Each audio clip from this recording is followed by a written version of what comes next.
നമസ്കാരം. പുതിയൊരു വീഡിയോയിലേക്ക് എല്ലാവർക്കും സ്വാഗതം. ഞാനിപ്പോൾ പറയാൻ പോകുന്നത് ഒരു കഥയാണ്. Flight brothers. അച്ഛൻ കൊണ്ടുവന്ന പുതിയ കളിപ്പാട്ടം ഓറിൽ റൈറ്റിനും വിൽബർ റൈറ്റിനും ഒരുപാട് ഇഷ്ടമായി. ഒരു കൊച്ചു യന്ത്രമാണത്. മുളയും റബ്ബർ ബാൻഡും ഉപയോഗിച്ച് ഉണ്ടാക്കിയതാണ്. മുകളിലെ വലിയ പങ്കുകൾ കറങ്ങുമ്പോൾ അത് നിലത്ത് നിന്ന് പൊങ്ങും. ചേട്ടനും അനിയനും ആ കളിപ്പാട്ടം താഴെ വയ്ക്കാതെ കൊണ്ടു നടന്നു. കളിക്കിടയിൽ അവർ ഓരോ ഭാഗങ്ങളായി വേർപെടുത്തുകയും ഏറെ ശ്രമിച്ച് വീണ്ടും കൂട്ടിയോജിപ്പിക്കുകയും ചെയ്യും. ധാരാളം കളിപ്പാട്ടങ്ങൾ ഉണ്ടായിട്ടും ആ പറക്കും യന്ത്രത്തിനോടായിരുന്നു അവർക്ക് പ്രത്യേക ഇഷ്ടം. 1867 അമേരിക്കയിലാണ് വിൽബർ റൈറ്റ് ജനിച്ചത്. 1871 ഓറിൽ റൈറ്റ് ജനിച്ചത്. സംശയമുള്ള ഏത് കാര്യത്തിനും ഉത്തരം കണ്ടെത്താൻ അവരെ പ്രോത്സാഹിപ്പിച്ച ആളായിരുന്നു അവരുടെ പിതാവ് മിൽട്ടൺ റൈറ്റ്. റൈറ്റ് സഹോദരന്മാർക്ക് സംശയമുള്ള ഏത് കാര്യത്തെക്കുറിച്ചും അന്വേഷിക്കാനും ഉത്തരം കണ്ടെത്താനും വലിയ ഉത്സാഹമായിരുന്നു. സ്കൂൾ പഠനകാലത്ത് ഒരിക്കൽ ഹോക്കി കളിക്കിടയിൽ വീണ് വിൽബർ റൈറ്റിന് പരിക്കുപറ്റി. ഡോക്ടർമാർ അവന് നീണ്ട വിശ്രമം വിധിച്ചു. റെസ്റ്റിലായിരിക്കുകയും വിൽബർ അച്ഛൻ്റെ പുസ്തകശാലയിലെ മുഴുവൻ പുസ്തകങ്ങളും വായിക്കും.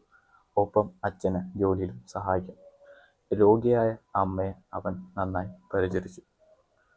ഓറിൽ സ്കൂൾ പഠനത്തിന് ശേഷം പ്രിന്റിങ്ങിൽ പരിശീലനം നേടി.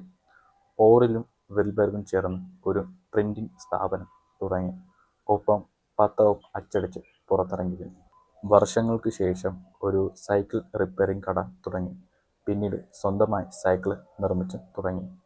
ഇതിൽ നിന്നൊക്കെ അത്യാവശ്യം വരുമാനം കിട്ടുന്നുണ്ടായിരുന്നു. ആ ഇടയ്ക്കാണ് അവരൊരു വാർത്ത കണ്ടത്. ജർമ്മൻകാരനായ ഓട്ടോ ലിലോണ്ടൽ സ്വന്തമായി നിർമ്മിച്ച ഗ്രാഡിൽ പറത്താൻ ശ്രമിക്കുന്നതിനിടെ മരണപ്പെട്ടു. ആ വാർത്ത കണ്ടപ്പോഴാണ് അവർക്ക് തങ്ങളുടെ പഴയ പ്രിയപ്പെട്ട കളിപ്പാട്ടത്തെക്കുറിച്ച് ഓർമ്മ വന്നത്. പിന്നീട് അത്തരമൊരു പറക്കും യന്ത്രം നിർമ്മിക്കാനായിട്ടായിരുന്നു അവരുടെ ചിന്ത. ഇന്നത്തെ പോലെ ഇൻ്റർനെറ്റും ടെലിവിഷനും റേഡിയോയും ഒന്നുമില്ലാത്ത കാലമാണ്. റൈറ്റ് സഹോദരന്മാർ ഒരുപാടിടത്ത് കത്തുകൾ എഴുതി അയച്ചു. ധാരാളം പുസ്തകങ്ങൾ വായിച്ചു. വിമാനത്തെക്കുറിച്ച് കൂടുതൽ കാര്യങ്ങൾ അവർ മനസ്സിലാക്കി. ഓട്ടോ ലിലോന്തോളിനെ ഗ്രാഡിൽ നിയന്ത്രിക്കാൻ കഴിയാതെ പോയതായിരുന്നു അപകടത്തിന് കാരണമായെന്ന് അവർക്ക് മനസ്സിലായി. പറക്കുന്നതിനിടയിൽ ദിശ മാറ്റാനും മുകളിലേക്കും താഴത്തേക്കും കുതിക്കാനുമൊക്കെ കഴിയണം. അത് ശരിക്കും പിടിക്കാൻ വേണ്ടിയിട്ട് അവരൊരു സൂത്രം ചെയ്തു. പക്ഷികളെ നിരീക്ഷിച്ചു. അക്കാലത്ത് ഒരു അമേരിക്കൻ എഞ്ചിൻ ഉപയോഗിച്ച് ഒരു ആളില്ലാ വിമാനം പറത്തി. 2 ചിറകുകളും ഒരു എഞ്ചിനും മതിയായിരുന്നു ഇതിൻ്റെ പ്രധാന ഭാഗങ്ങളായി. ഇതിൽ നിന്നും ആവേശം ഉൾക്കൊണ്ട് റൈറ്റ് സഹോദരന്മാർ സ്വന്തമായി ഗ്രാഡിൽ ഉണ്ടാക്കി. പറക്കൽ പരീക്ഷണങ്ങൾക്കായി അവർ കണ്ടെത്തിയ സ്ഥലം അമേരിക്കയിലെ നോർത്ത് കരോലിനയിലുള്ള കിറ്റി ഹോക്ക് എന്ന സ്ഥലമാണ്. അവിടെ എപ്പോഴും നല്ല കാറ്റുണ്ടാവും. മാത്രമല്ല ലാൻഡ് ചെയ്യാൻ പാകത്തിലുള്ള വിശാലമായ പരന്ന സ്ഥലവുമാണ്. കിറ്റ് ഹോക്കിലെ പല പരീക്ഷണങ്ങളും പരാജയമായിരുന്നു. ഓരോ തവണ അവർ ചിറകിൻ്റെ ഡിസൈൻ മാറ്റി. അങ്ങനെ 100 കണക്കിന് പരാജയങ്ങൾക്ക് ശേഷം അവർ ഗ്യാസിൽ എഞ്ചിൻ ഉപയോഗിച്ച് കറങ്ങുന്ന പങ്കുള്ള വിമാനം നിർമ്മിച്ചു. കൈകൊണ്ട് നിയന്ത്രിക്കാവുന്ന വിധമായിരുന്നു ഇതിൻ്റെ ഡിസൈൻ. അവരതിനൊരു പേരുമിട്ടു, റൈറ്റ് ഫയർ. 1903 ഡിസംബർ 17 ഉച്ചയ്ക്ക് 12 മണിക്ക് കത്തുന്ന വെയിലത്ത് റൈറ്റ് സഹോദരന്മാർ പതിവ് പോലെ പറക്കൽ പരീക്ഷണങ്ങൾ തുടങ്ങി. ഓറൽ റൈറ്റ് വിമാനത്തിൽ കയറിയിരുന്ന് എഞ്ചിൻ ഓൺ ചെയ്തു. പങ്കുകൾ കറങ്ങിത്തുടങ്ങി.